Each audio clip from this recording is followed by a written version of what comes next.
Hello, everyone. Here we go. Let's dig into the final podcast of the week. And I got two little nuggets I found since we chatted last. How about this? I just tweeted this out. At Williamson NFL is my Twitter. Please follow. Kenny Pickett's 98.5 passer rating when pressured is fourth best among quarterbacks. But his 66.7 passer rating when not pressured is by far the worst among quarterbacks. Without just saying, oh, that's all Matt Canada's fault, which everyone loves to do, and hey, I get it. Why is that? I do think he is very good out of structure, all in all. You know, when things break down, I think he's creative and all that and pressured. I also think he invites too much pressure at this stage of his career by not hanging in the pocket. But this isn't a pocket or not pocket thing. This is handling people in his face.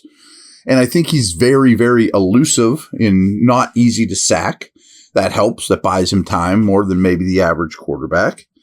But I can definitely understand, well, maybe I can't.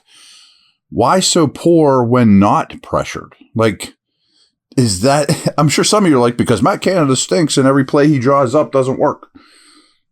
Maybe. I mean, that seems a little extreme, but he also played two tough defenses, but you would think those two tough defenses account for a lot of the time when pressured. So I don't know. I just wanted to throw that out there. I just saw that a couple minutes ago. I had to throw it out there.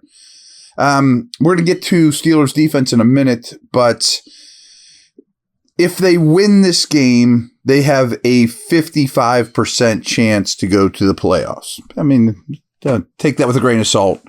But if you lose this game, it's all the way down to 36%. You can see why. I mean, it's a game you're expected to win against an AFC opponent. It should have a big swing. It doesn't mean that that's, set in stone. Don't get me wrong. All right, let's talk about when Houston has the ball. Houston's offense averages 4.9 yards per play. Steelers defense gives up 5.4 yards per snap. Here's my nerdiest part and hardest thing to stick with, but hang with me. Texans are in 11 personnel, 65% of the snaps. 21 personnel, 14% of the snaps. 12 personnel, also 14% of the snaps. Play a lot of fullback. I mean, again, your second highest personnel grouping is 21 with a back and a fullback. And in 22, also with a fullback, 5.2% of the snaps. So they don't diversify much, but there's a lot of fullback action here. Defense, the Steelers defense has faced 11 personnel, just 52% of their snaps, 21 personnel, 18, 12 personnel, 11. I won't get into the real small ones here. The Steelers have been in their nickel package with 5 defensive backs on the field for 40% of their snaps. Only 2 defenses use it a lower percentage. Probably won't change because Houston plays a lot of fullback. Niners played a lot of fullback. So, keep note of that. They've not faced 11 personnel a lot this year compared to most teams. All right, now we'll get into some of the other not so personnel grouping based things. Only one offense in the league is using shifts and motion at a lesser rate than Houston. I assume that's because it's a rookie quarterback and don't want to put too much on his plate, but he sure seems to digest it well. The Texans have scored 50 points from their offense over the past 2 games. That is the most for this franchise over successive games since week 15 and 16 of 2021. It's been rough sledding for this team, to say the least. Houston's offense averaged 6.5 yards per play last week, but they still only possessed the football for just under 28 minutes. Now, I'm sure you've heard a lot of C.J. Stroud stuff, and I am a big fan. Now, but I also will tell you this will be his toughest test without question as a pro. But here's all the stuff, and you've probably heard some of it. He has 903 passing yards over his first 3 starts, and is only the 3rd player in NFL history to accomplish that, along with Cam Newton and Justin Herbert. He's currently 5th among all quarterbacks in passing yards per game and 2nd in dropbacks, having to drop back 140 times already this season. He's thrown the ball a lot. Stroud has 121 straight passes without an interception and is the first rookie quarterback in NFL history with at least 110 attempts and 0 interceptions. Stroud's 7.5 yards per attempt is 8th best in the league. That's as impressive as anything we've said so far, especially behind his protection. Stroud is also completing 76.2% of his passes on third down. That's awesome. That's second best in the whole league, and they're often in third and long. League average is 62%. He's at 76%. The Steelers allowed just a 58% completion rate, though, on third down. So they're a better than league average. Houston's collective yards per reception is higher than all but 5 teams. The Steelers' defense is 9th worst in this metric. Yards per reception. All right, let's talk about their 3 receivers here. Nico Collins was targeted 20 times in the first 2 weeks, catching 13 passes for 226 yards. Last week, Collins was targeted just 3 times, catching 2 of them for 34 yards. His target share has decreased each week. I'm not the slightest bit worried about him. I think he's a really good up-and-coming player. Robert Woods caught 6 passes in each of the first 2 games of the season, but just 3 for 24 or 3 for 34 against Jacksonville. So Tank Dell, who we're about to talk about, is a big reason that these two have decreased in volume, because he ran a route on just 48% of Houston's dropbacks in week 1. Remember, he's a rookie. But that percentage went all the way up to 85% in week 2. He was targeted 10 times in that game. But it was week 3 when Dell really blew up, catching 5 passes for 145 yards, including a 68-yard touchdown.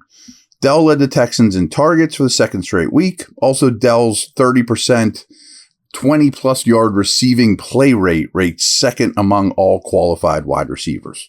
So 30% of his catches have gone for 20 or more yards. Pretty darn good. Against all NFL receivers, Dell is 15th in yards per route run, and Collins is 20th. The Texans are the only team in the NFL with 2 receivers with 250-plus yards. It's pretty good. Of a possible 56 snaps last week, Woods played 43, Collins played 37, Dell played 34, and John Mechie was on the field for 14 plays. But Mechie basically came in late in the game for Dell when it was out of reach, really. Over the past 2 weeks, Woods has led the team with 74 routes run and has an 85% route participation. That leads the team as well. Dell has 69 routes run. Collins has 62 over the past 2 weeks. In terms of total EPA, Collins was best in week 2 amongst all NFL wide receivers in week 2. And Dell was second best in week 3 behind only Keenan Allen. This group's pretty good, and it worries me. Last week, Devontae Adams was targeted 19 times. He caught 13 of those for 172 yards and 2 touchdowns. He had a 45% target share on Sunday night, as you saw. Okay, only 3 tight ends have run more routes than Dalton Schultz through the first 3 weeks of the season. But Schultz had just 1 catch in week 3 and has been targeted only 13 times all year. He has under a 10% target rate now for 2 straight games. So he's just running around out there and no one's throwing the ball. Just 7 defenses are giving up a better completion percentage than the Steelers for the season. Let's do, we got a break. Let's do a quick break here. We'll come back here with the rest of these nuggets, lots of them.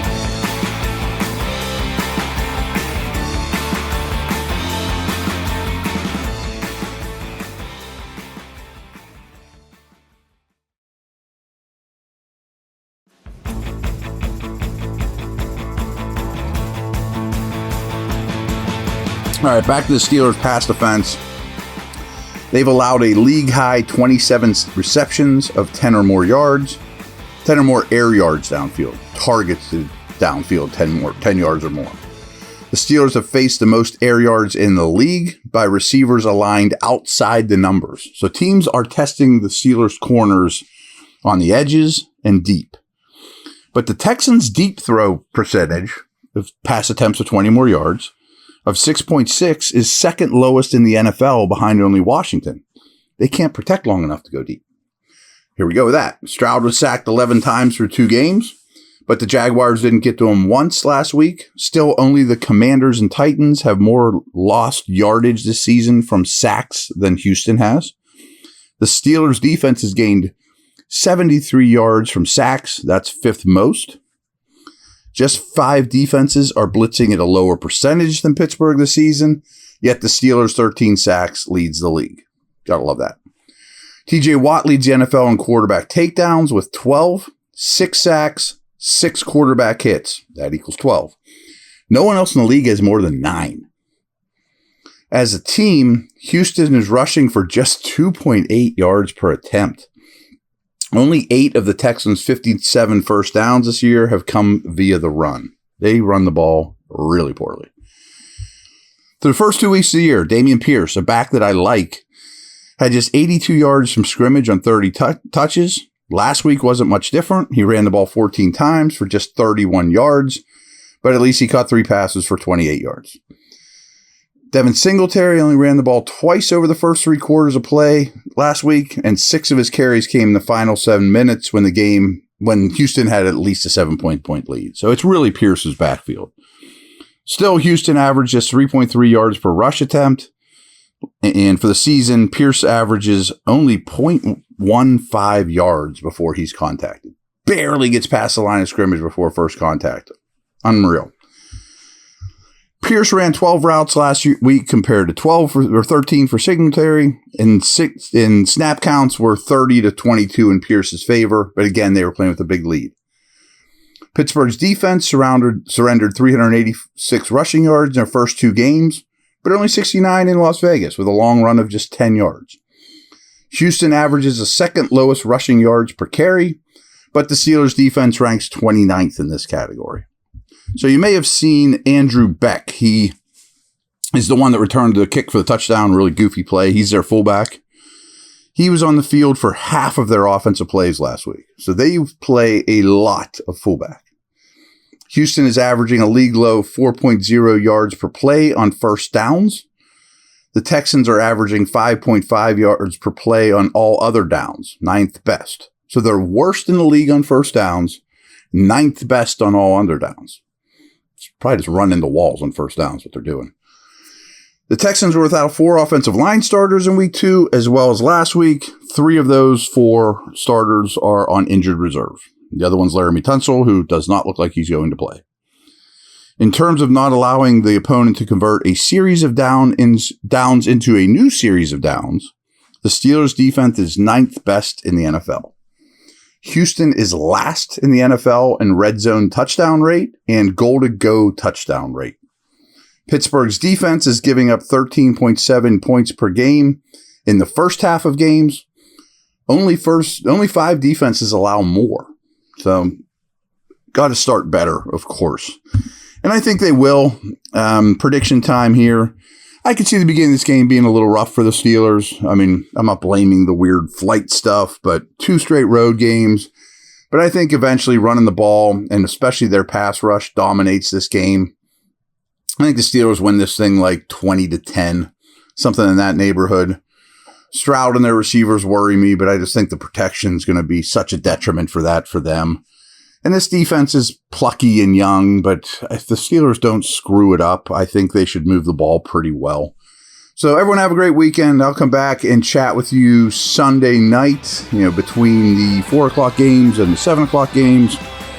Catch me on the pregame show, all that good stuff, and talk to you soon.